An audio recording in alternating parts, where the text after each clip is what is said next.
This is the oldest temple unearthed anywhere on this planet. A sealed stone chamber, untouched for over 10,000 years, has just been opened at Göbekli Tepe.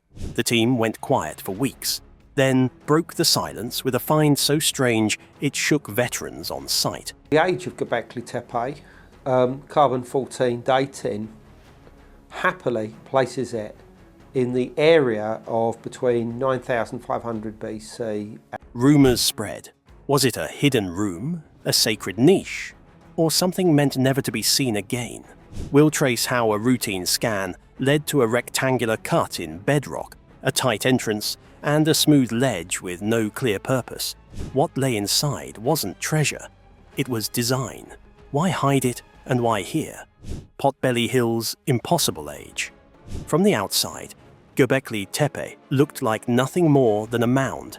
Its name in Turkish means Potbelly Hill, and for centuries it sat unnoticed in the dry, rolling landscape of southeastern Anatolia, about 35 miles north of today's Syrian border.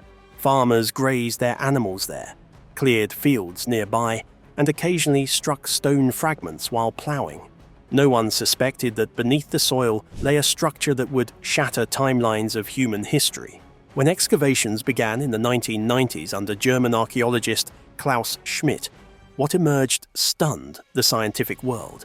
Beneath layers of soil and rubble were circular stone enclosures anchored into bedrock. At the center of each stood massive T-shaped limestone pillars, some reaching nearly 20 feet high and weighing between 10 and 20 tons. Carved reliefs of animals, foxes, boars, vultures, snakes, covered the surfaces, alongside abstract symbols and humanoid forms. The shock wasn't only in the craftsmanship, it was in the dating. Radiocarbon analysis showed the earliest levels of Göbekli Tepe to be at least 11,000 years old. That placed its construction around 9,600 BCE, during the pre-pottery Neolithic, long before the rise of agriculture, cities, or even pottery itself. To put it in perspective, Göbekli Tepe was built more than 6,000 years before the pyramids of Egypt and 7,000 years before Stonehenge. That kind of timing did more than surprise archaeologists. It overturned the accepted sequence of human development. For decades, the prevailing belief was that complex architecture only emerged after humans had settled in one place, farming crops and domesticating animals. Agriculture, the theory went, provided the surplus food and stable communities necessary for large-scale building projects.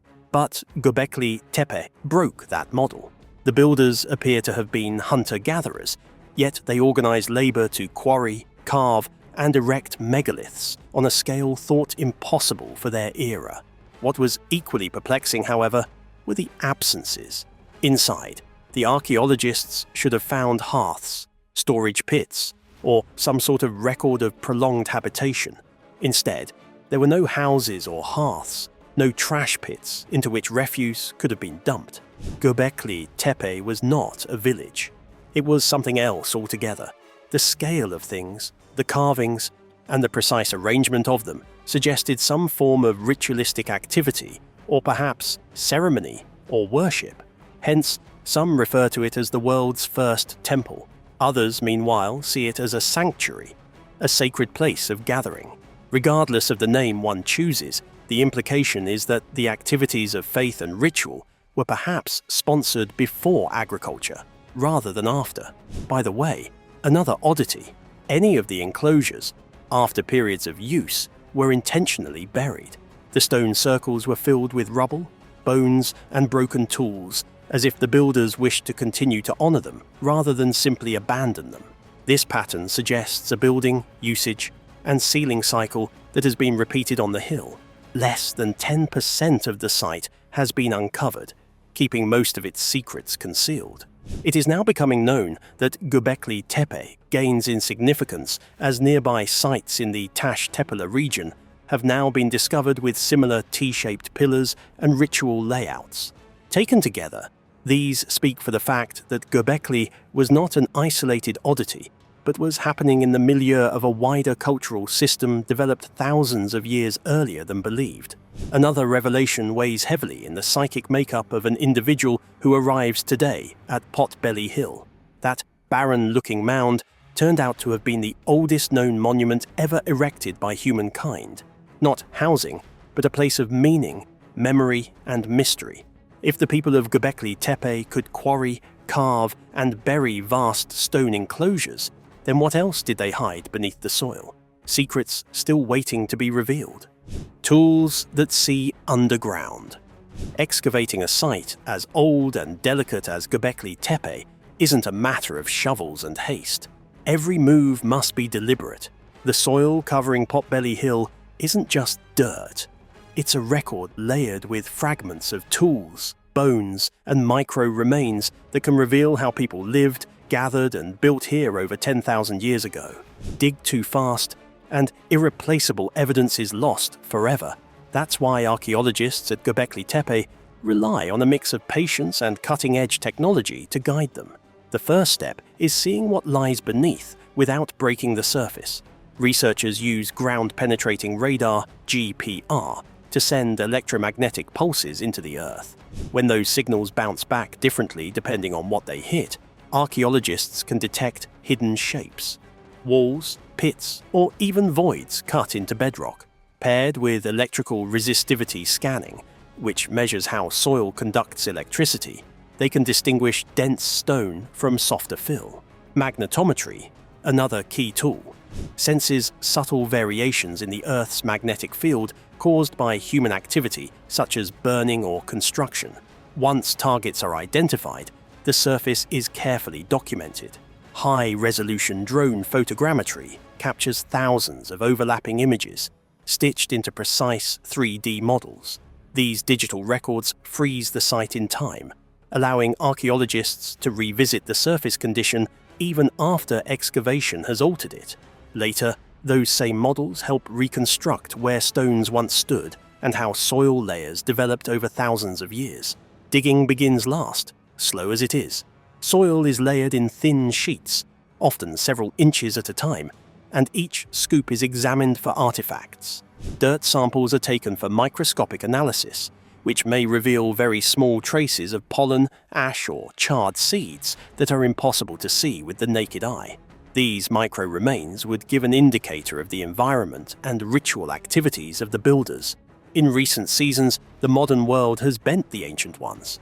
Teams had to relocate olive trees planted in modern decades directly over prime survey zones. Carefully uprooting and storing them took weeks, but opened sections of the mound not touched for millennia. This deliberate pace testifies to the care justly demanded from a site of world significance.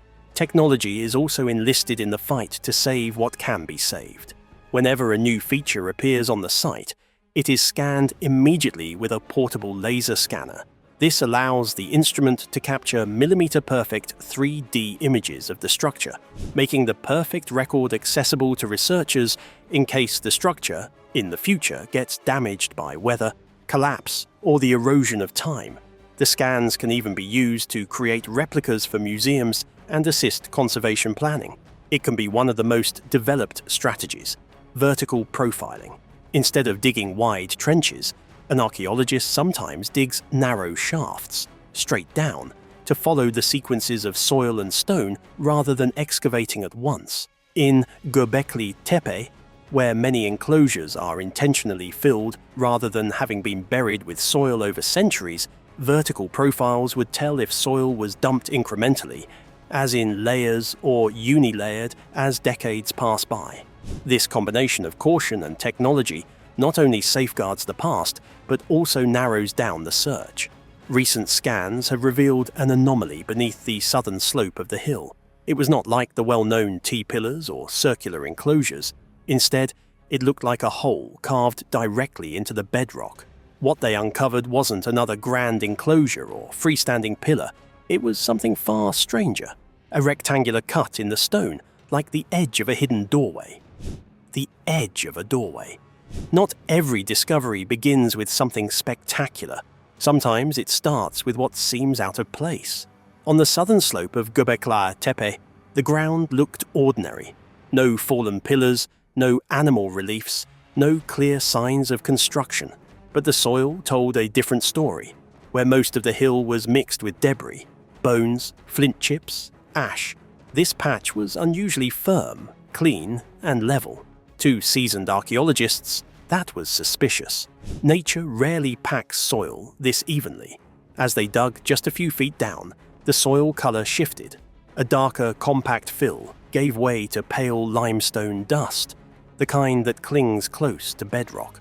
And then came the first unmistakable sign. A sharp vertical edge appeared in the dust, too smooth, too square to be natural. At first, the team thought it might be part of a fallen pillar buried by rubble. But the angle was wrong. It wasn't rounded or leaning, it was straight, carved, and deliberate. Within days, careful clearing revealed more. The smooth edge belonged to a rectangular opening less than 3 feet tall and about 2 feet wide. Its proportions were precise, the corners clean. Unlike the massive T-shaped monoliths that defined Göbekli Tepe, this wasn't freestanding. It was cut directly into the bedrock itself, as if the builders had carved the hill to create an entrance. Near the opening, faint carvings began to emerge. Curved lines and angled shapes suggested limbs or coiled figures, but centuries of erosion made them difficult to identify. Still, the patterns didn't look accidental. They echoed the stylized reliefs seen on Göbekli's pillars, abstract but purposeful. Some on the team whispered it resembled a doorway, not just physically but symbolically, a passage not meant for everyday use. Even on the measure of its size, it made for really puzzling dimensions. Less than 2.5 feet high, the entrance was hardly big enough for an adult to enjoy walking through comfortably. To enter here would require crawling, stooping, or wrangling through some awkward position. Such a misuse may or may not have been intended. In various cultures, such small openings in sacred sites have always symbolized a transition, an act of entering from the world of the living into that of spirits or ancestors. Is this Göbekli Tepe's version of such a threshold? However, if it was meant to be breached, then tight sealing had no end. The cavity beyond the opening was packed with dense fill, compacted soil, and rubble that looked undisturbed for thousands of years. Unlike the others, which had been intentionally filled but showed mixed debris, this space did not exhibit traces of human disturbance. It had been carved, closed, and never reopened. Unexpected in nature, the team went on hold with the dig to avert any collapse. Conservation specialists and structural engineers were then summoned to look at stability. Portable scanners mapped every inch of the opening before any deeper look was performed, capturing this in a digital format. The carefulness of this pause mirrored the magnitude of the moment. This was unlike anything laid bare at Göbekli Tepe. The site had, for years, been defined by its grand and spacious circles of pillars facing the sky. This, on the other hand, was the complete reverse. It was an inward-cut feature, all the way in stone, that conspired to disappear. The question remained, what lay behind that doorway? When the chamber was finally opened, its contents, or lack thereof, would leave even veteran archaeologists speechless. Inside the sealed chamber, the team's anticipation built for weeks as they cleared the rectangular opening. Every handful of soil was sifted, every stone fragment logged. Nothing could be rushed. This wasn't just another wall segment or pillar fragment, it was a sealed feature no one had seen for over 10,000 years. Finally, after stabilizing the edges and documenting every inch, the moment came to look inside. At first glance, the chamber wasn't dramatic in size. It extended back roughly 3 feet, a crouch-height cavity barely large enough for a single person, but its proportions carried intent. The floor was smoothed flat, the ceiling cut with a slight inward slope, and along the back wall sat a narrow ledge, 8 inches high and about 18 inches wide, like a shelf carved from the bedrock itself. Nothing about it was accidental. The chamber's emptiness was unsettling. No pottery shards, no bones, no tools. The ledge bore no burn marks, no stains, nothing to suggest fire or long-term use. On the right wall, archaeologists found a small depression, 4 inches across and 2 inches deep, carved with surprising precision. Its purpose was unclear. Was it meant to hold a symbolic object, a token offering? Or was it simply a mark left behind during construction? The mystery deepened when researchers realized the surfaces had been wiped clean before sealing. The carvings around the entrance also became clearer. One looked like a bent arm, another a looping motif resembling a snake or coil. These echoed the style of Göbekli's larger reliefs, but here they framed an enclosed space rather than open-air pillars. The design suggested transition, passage, or perhaps a barrier, something more symbolic than practical. In fact, there was a world different from the huge enclosures outside. Those majestic open-air circles had been made through which a viewer could view the high sky through the pillars and visually cast an eye upon the animals carved as relief. This room was contrary to that, hidden, interior, and intimate. Its cramped size was deliberately sealed and suggested a single specific use. Some archaeologists interpreted it as a ritual cache, a place to make an offering before entombing it permanently. Others referred to it as a symbolic threshold, an architected passage, not for humans but for spirits, even like the false doors which are found in Egyptian tombs, but created thousands of years earlier. What struck the team most was how untouchable this chamber felt. The soil closing it was compact and uniform, showing not a trace of disturbance. This was not a space repeatedly used. It was probably one time only, perhaps for some rite, perhaps for the depositing of something sacred, but then sealed permanently. That disposition of sealing was as meaningful as anything that could ever have been in it. Laser scanning and 3D modeling gave a view of the chamber, which oriented itself approximately eastward, suggesting parallels with other alignments described for the site. Whether by accident or design, all this hinted that this place was purposely chosen. For those who had studied the site for years, this realization was chilling. It was that one was not looking at variations of Göbekli's architecture. Here was a completely new kind of structure, one that opened internally rather than externally. With the full exposure of the chamber, silence on site spoke volumes. Not a glimmer of golden treasures was witnessed, and not an ounce of statues appeared from the layer of dust. Yet, for archaeologists grown callous after decades of excavation, this spoke louder. A hidden space carved out of stone, sealed and left untouched for more than 10,000 years, was again open for them. Absence spoke louder. If Göbekli Tepe's builders went to such lengths to carve and hide a chamber meant for no eyes to see again, what did they believe they were protecting? And why did they want it buried forever? What it changes? Next, the discovery of the sealed chamber sent ripples far beyond the excavation team. For decades, Göbekli Tepe had been interpreted through its open-air circles, its towering pillars, and its carvings that faced the sky. Now, archaeologists were forced to reconsider the possibility that the builders weren't only looking outward, they were also looking inward, cutting hidden spaces into the living stone itself. The first change was immediate. Excavation plans shifted. Instead of focusing solely on new enclosures, the team redirected resources toward a broad subsurface survey of the surrounding slopes. Ground-penetrating radar and resistivity scans were expanded, covering a larger radius around the newly opened chamber. The results showed faint anomalies, small voids or irregular densities in the bedrock, not large enough to be enclosures, but strikingly similar in size to the newly found space. If confirmed, that would transform how archaeologists interpret the site. Until now, Göbekli Tepe has been seen as a gathering place, where large groups assembled around massive pillars for ceremonies under open skies. But the chamber points to a second layer of meaning, private, hidden rituals carried out in spaces deliberately concealed. In this reading, the grand enclosures may have been the public stage, while small cut chambers served as places of memory, offerings, or transition rituals hidden from ordinary eyes.